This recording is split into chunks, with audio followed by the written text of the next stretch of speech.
નમસ્કાર દર્શક મિત્રો, હલચલ ટીવી ન્યૂઝમાં આપનું હાર્દિક સ્વાગત છે।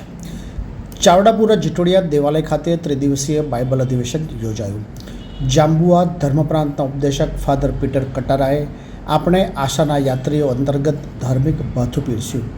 નિત્ય સહાયક માતા મરિયમ દેવાલય ચાવડાપુરા જીટોડિયા ખાતે ત્રિદિવસીય બાઇબલ અધિવેશન યોજવામાં આવ્યું હતું। આ બાઇબલ અધિવેશનમાં મુખ્ય ઉપદેશક તરીકે મધ્યપ્રદેશના જાંબુઆ ધર્મપ્રાંતના ફાધર પીટર કટારાએ આપણે સૌ આશાના યાત્રીઓ વિષય ઉપર 3 દિવસ દરમિયાન ધાર્મિક ભાથું પીરસ્યું હતું।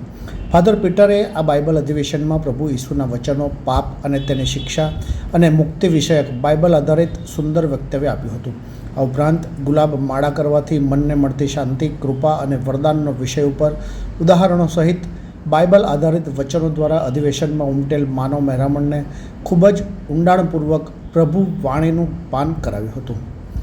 પ્રથમ દિવસે અમદાવાદ ધર્મપ્રાંતના વિકાર જનરલ ફાધર વોલ્ટર ડિસોઝાએ, બીજા દિવસે અમદાવાદ તરફ પ્રાર્થના ધર્માધ્યક્ષ ફાધર રત્ના સ્વામીએ અને ત્રીજા અને અંતિમ દિવસે ગાંધીનગર મહાપ્રાંતમાં મહાઆર્ય બિશપ ફાધર થોમસ મેકવાને ભવ્ય ખ્રિસ્ત યજ્ઞ અર્પણ કર્યો હતો અને જણાવ્યું હતું કે નામદાર પોપ સાહેબના આશીર્વાદથી સમગ્ર વિશ્વમાં આપણે સૌ આશાના યાત્રીઓ છીએ। તે મુજબ આ વર્ષની ઉજવણી કરવામાં આવી રહી છે, ત્યારે આપણે બધા પ્રભુ ઈશુએ જેમ આપણી ઉપર પ્રેમ રાખ્યો છે તેમ આપણે પણ એકબીજા ઉપર પ્રેમ રાખીએ।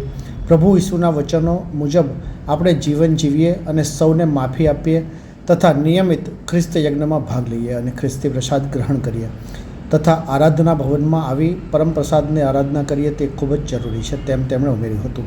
આ સમયે ધર્મજનોએ શિસ્તબદ્ધ રીતે પ્રાયશ્ચિત કર્યું હતું। ચાવડાપુરા ચર્ચના મુખ્ય સભાપુરોહિત ફાધર જગદીશ મેકવાનના વડપણ હેઠળ ચાવડાપુરા જીટોડિયા ચર્ચ ખાતે ત્રિદિવસીય બાઇબલ અધિવેશન યોજવામાં આવ્યું હતું। ફાધર જગદીશ મેકવાને આ બાઇબલ અધિવેશનના માધ્યમથી ધર્મજનોમાં આધ્યાત્મિક જાગૃતિનો દોરી સંચાર અવશ્ય થશે તેમ તેમણે ઉમેર્યું હતું।